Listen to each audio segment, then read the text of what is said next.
Hi guys, let's talk about the supervolcano Campi Flegrei again. Evacuation plans for the area are getting a little bit more specific, and we know that the scientists have been warning immensely. They said you have to make new evacuation plans. The old ones are not working. We cannot guarantee safety. So there was a lot of pressure, and then all these earthquake swarms that were rattling the people that live there, they got scared. They were angry at the response of the civil defense, at the response of the mayors. Where were they? So things needed to be done. They're only talking about the seismic events in most cases, but it seems now they are at least talking about what would happen in a potential eruption scenario and where would they evacuate the people, because you have to imagine having to evacuate 500,000 people. That's what they're planning in the red zone around Campi Flegrei. But there will, if there is an eruption, more than 3 million people in the greater Naples area will be affected as well. But let's say they are planning to evacuate more than 500,000 people from the direct Campi Flegrei eruption area in 72 hours. So sometimes it sounds like what you only would see in the movies to move so many people. But that's exactly what is in this emergency plan that was prepared by the Civil Protection for a possible volcanic eruption. So they're planning to use trains, buses, and ships, and they want to mobilize those for bringing residents towards regions where they are now planning. They're looking for certain regions where they will evacuate these people, and they're saying this is a coordinated effort that will involve all of Italy. So the question is it time to start worrying about an eruption at the Campi Flegrei? And at the moment, after these two large earthquake swarms, the largest they had in 40 years, a 4.4 magnitude earthquake, and then just shortly after another swarm with earthquakes magnitude 3.7, 3.5, and an increased land rise and an increased radicizum of, at the moment, 2 centimeters per month.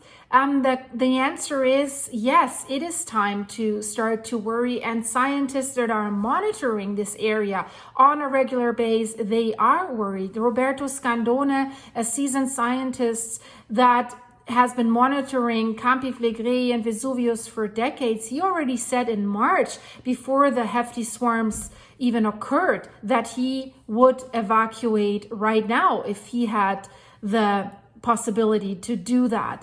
And then there were several other scientists that work for the INGV, the Italian Institute of Geology and Volcanology, that is situated in Campania, in this area where the supervolcano Campi Flegrei is located. They have also given out dire warnings and said we're not prepared. So yes, it is a time to worry and a time to prepare. I mean, Campi Flegrei is one of the most active calderas on Earth, and it is showing increasing and repeated signs of restlessness.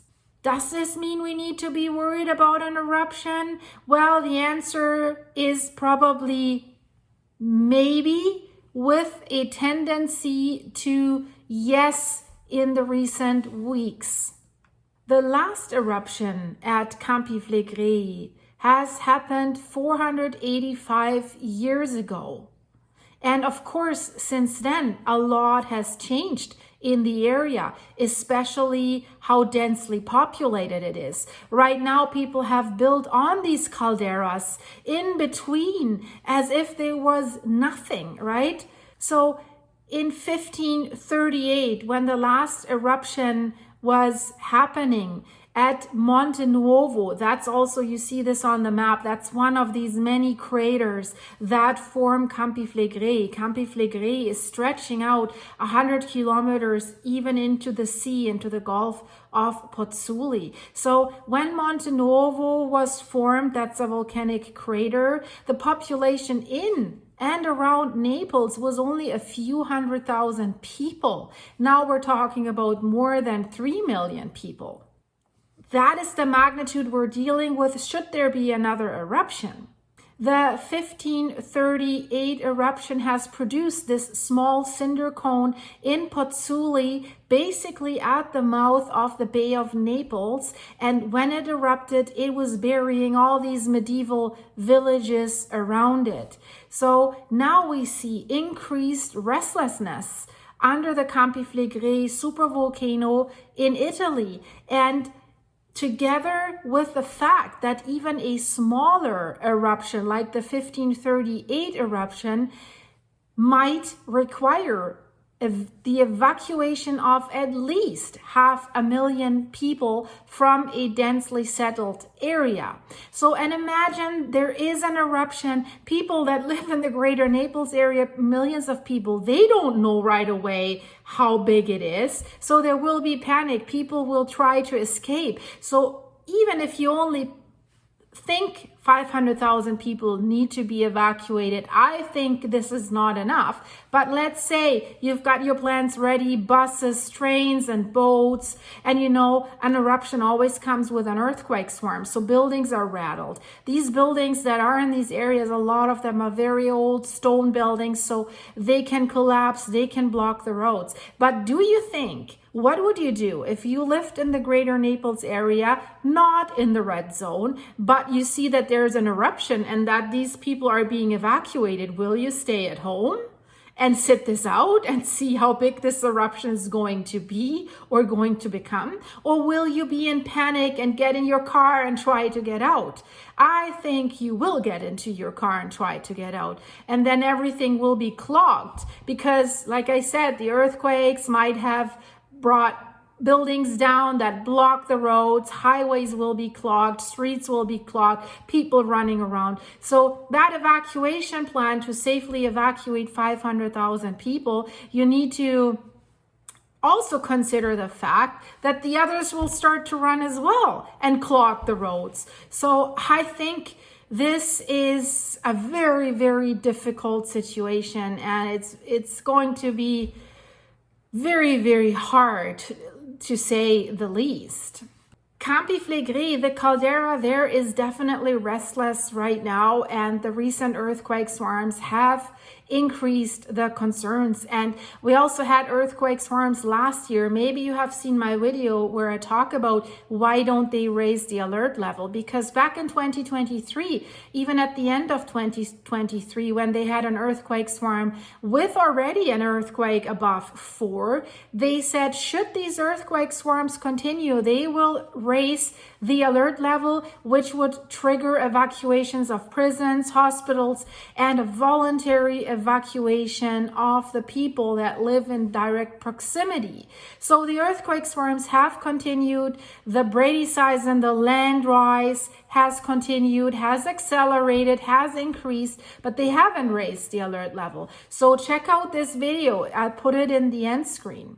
So over the past few weeks, there have been thousands of earthquakes. They just released the bulletin, the INGV bulletin for May, and there have been over 1,500 earthquakes in the month of May alone. So that has increased significantly. And most of them to the east side of the caldera, near a place that's called Solfatara Thermal Area, where you see all these fumaroles, these hot steam vents that also release sulfur dioxide gases in quite a concentration that residents can smell it. And also residents have noted that the scientists all of a sudden in recent weeks show up there on a daily basis in this area, which they have not done before. So residents, of course, are concerned about this probably increased alert level that the scientists have. So the INGV, that is the Italian Volcano Monitoring Agency, as you will, the Institute for Volcanology and Geology of Italy. They report that most of these earthquakes are happening at a shallow depth underneath the surface. And there's also a study that shows because of this repeated bradyseism over the last decade, so land is rising, land keeps subsiding, land is rising, the crust of rocks that keep the lid on this volcano is getting more and more damaged and brittle. And that's why it only has a third of its elasticity left. So this could make it easier for magma to find the way up to the surface. And there was something that happened in the 1980s where they thought magma was on the way up. And it seems that this layer of rocks has kept the lid on. So magma was rising up, but then it was stopped. But will this crust be able to repeat that, to do that again? That's the big question as well. But not only the earthquakes, as I just said, what scientists say is more troubling is this increased land rise that it is showing right now. So we have probably 11 to 12 centimeters alone in 2024 already. And it increased from 1 centimeter per month to 2 centimeters per month. And after the earthquake swarm that happened on May 20th, it did rise 2 centimeters in only 4 days. So it all of a sudden accelerated. What is the INGV saying? That's a hard thing to do if you're an institution like this, because if you say, well, the eruption might be impending, people might freak out and panic. So they're basically confirming, they're saying, yes, Campi Flegrei is acting up more than they thought, but they're also saying that on the other hand, well, we don't have a clear sign that the eruption is imminent in the near term.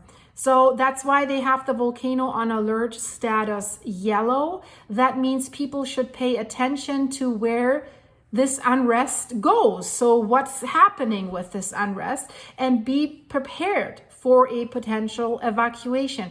And it has been on alert like this last year too in December, when they said if this continues, we will raise the alert level, but they haven't. So what might happen in the near future? I mean, we all hope that nothing will happen, right? But we cannot guarantee that. And the scientists are also of the opinion that we cannot lean back and say, right? Of course, always, calderas like Campi Flegrei, they always have periods of unrest and then they calm down again. It's sometimes related to magma movement, sometimes to like faults slipping, sometimes hydrothermal waters under the caldera are moving upwards and are causing these earthquakes and the rattling as well.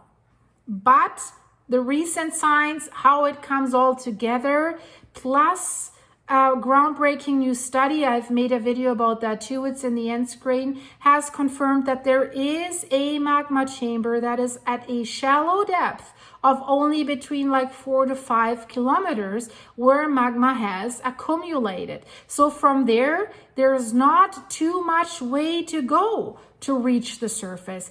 Before, they always thought that the magma is like maybe between 8 and 12 kilometers, so deeper, so that there would be more lid on and it needs to grind more to get to the surface. And the problem is also, the closer to the surface the magma, the less warning time you have. So yeah, there 72 hours, that's an ideal scenario. But you know, if you're following my channel and you see the eruptions in Iceland, where there is a shallow magma chamber at the same depth, the warning times are close to zero. Of course, they are close to zero right now because the magma tunnels already exist to the surface, because it did have like several eruptions in a row, but also the maximum was just a few hours, 1 hour, 2 hours. So 72 hours is quite of a little bit, I would say, like best case scenario if you have that much warning time between when the earthquake swarm starts.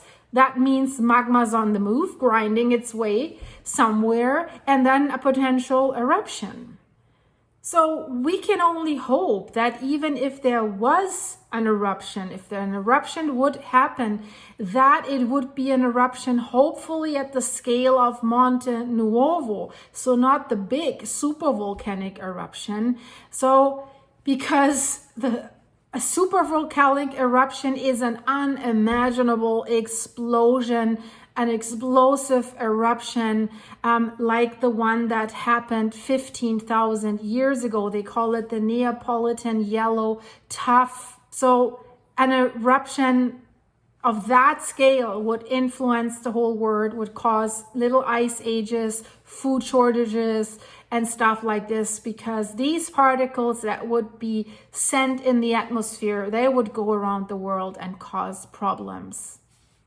So yeah, let's hope for a Monte Nuovo style eruption. But as we said, when Monte Nuovo erupted first time, medieval villages were around in the area. Now we're talking about hundreds of thousands of people. And then the panic, in my opinion, when the rest of the millions of people were start to flee and try to evacuate, that's also a scenario that the evacuation itself can be very, very dangerous. And there were reports already last year that residents of Pozzuoli, that is basically right on the volcano, that their consumption of anti-anxiety medication is on the rise, not because they're scared of the volcano, because they're scared of the evacuation. All the scientists are saying that the Campi Flegrei area is a challenging area when it comes to monitoring and evaluating the hazards. And why is that? Well, you know, Yellowstone is a supervolcano as well, and you know where Yellowstone is located. So directly on Yellowstone or near Yellowstone, we do not have more than 3 million people. But imagine what would happen if we moved Yellowstone down to the outskirts of Houston or LA or any big city. So then suddenly, right, even like small changes every minute in earthquakes, gas emissions, or deformation, land rise would need to be watched by the second so closely, because the margins are much narrower with all the people that are in this close proximity and all those people that would potentially need to be evacuated if there was an eruption in the cards. And we already know if Yellowstone erupted where it is right now, that would have dire consequences for all the states around it, and many people would die even if they were not in the direct proximity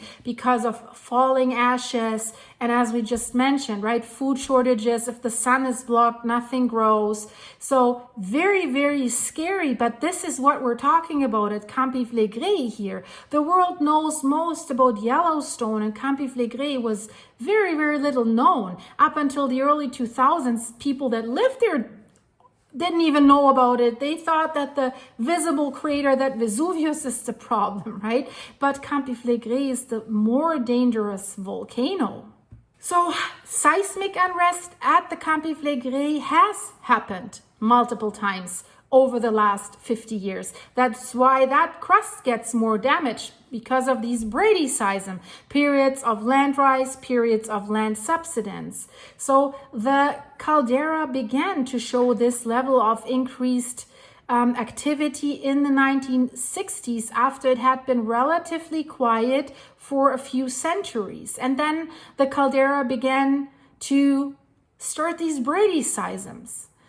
So that's why large-scale evacuations have already happened in the Pozzuoli area in the 1980s, in 1983 to be specific, when earthquakes and a 3-meter, like a 10-meter uplift of the land did suggest that an eruption could be coming. So we're basically in the same area right now. And like I said, it looks like the magma was on its way, but the lid was on. So it was only a magma intrusion, like we saw in Iceland on November 10th, and not an eruption. After November 10th, we did get an eruption in Iceland in December. So again, the question is, how long can we keep the lid on this caldera? people did evacuate, and it was traumatizing for people when they could not get back, because the problem is also, how long do you wait for something to happen, right?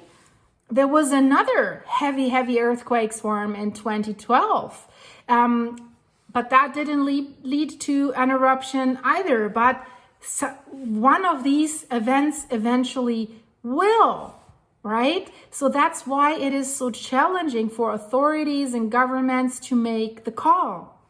And not only for them, especially for the personnel that is right there, the guys that do the volcano monitoring and also the emergency management.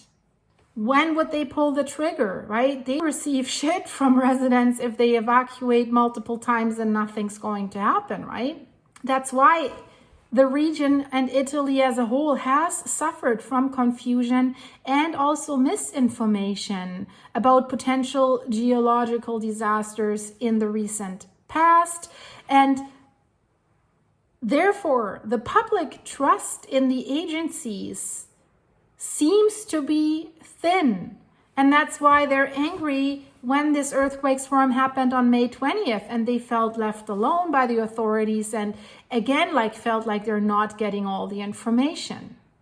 And then this distrust that people have, combine this with the last few seismic swarms. So people are getting used to it, right? So that they don't take it for granted anymore. They think, oh yeah, that volcano is just a crying wolf, but nothing's ever happening. But then if it happens, they might not take it serious and they might refuse to evacuate. So the worry is there. How serious will people take a real crisis? There's absolutely no doubt that people who live in the area are heavily worried. So that's why the local authorities in the Naples area are now moving their butts, so to speak, to running drills and to prepare for a potential large evacuation. An eruption, small scale, could lead to hundreds of thousands of people leaving their homes for a potentially an indeterminate amount of time, right? Because, as I just mentioned, during the 1983 crisis, the conditions that people found themselves in when they had to evacuate were horrific. And it would be devastating for the region if they had to repeat such a humanitarian disaster again and then nothing's happening. And I think that's what authorities are scared of. The INGV has dozens and dozens of instruments, and they're watching every moment of the Campi Flegrei. They have also installed new measuring instruments, especially into the Gulf of Pozzuoli in the water. And of course, the Italian government has said multiple times that the decision to evacuate will not come lightly. But they are preparing for new plans in case that this call is made. Their margin for error is very, very small, both in calling an evacuation and not call an evacuation. That's why they announced that they want to test the evacuation plan, their national evacuation plan, this October with a large-scale exercise on volcanic risk, which will be organized by the Civil Protection. So every affected area in the red zone of Campi Flegrei, that includes Pozzuoli, Quarto, Monte di Procida, Baccioli, and some neighborhoods of Naples, and also part of the municipalities of Marano and Giuliano, are combined together in this evacuation plan. And they have now determined regions that will have to receive these evacuees. They will have to prepare, that's not done yet, detailed plans that include first reception points for evacuees, accommodation, healthcare, and guarantee services such as administrative and educational continuity. We have already seen this in Iceland, where they did evacuate the town of Grindavik, and that was only roughly 4,000 people, and they were struggling. Where do we put the kids in school? Where do we find housing, rental apartments, and stuff like this? Now we're talking about hundreds of thousands, potentially millions of people. So what would happen? Yes, the volcano alert status would have to be raised to red alert in the areas that are immediately near the Campi Flegrei supervolcano. So if there's red alert, the citizens of Campi Flegrei, they would have 3 days to leave the area according to this plan, which is this realistic, guys? I don't think they will have 3 days. So that plan that they have provides for evacuation by train, bus, and ships to certain regions. So every area in the red zone has a destination where these evacuees will have to go. And I show you the list here. You can see how they, for example, Pozzuoli, 76,952 people will go to Lombardia. And then you can see, you can put the video on pause and you can see this. And the estimated cost for moving these people will probably be 65 euros per person, with a total cost of over 5 million euros, and that's per day. So a big chunk for Italy as a whole. At least they're doing something. This is what I can say. I definitely think they need to fine-tune that way more, and that's what the scientists are saying as well. So guys, I will keep you updated about what will go on in Italy in the coming days and weeks. So subscribe to my channel so that you are always notified if there's new news from me, guys. And do me a favor, leave this video a like, and if you want to support my channel, it's greatly appreciated. Thank you for the supers you're giving me here. And if you want to buy me a coffee on my buymeacoffee.com site, check out the link in the description here. It's buymeacoffee.com, Silky24. It helps the Silky and my farm and the animals on the farm. So thanks for your ongoing support, guys. I see you very soon. Take care. Be safe. Bye-bye.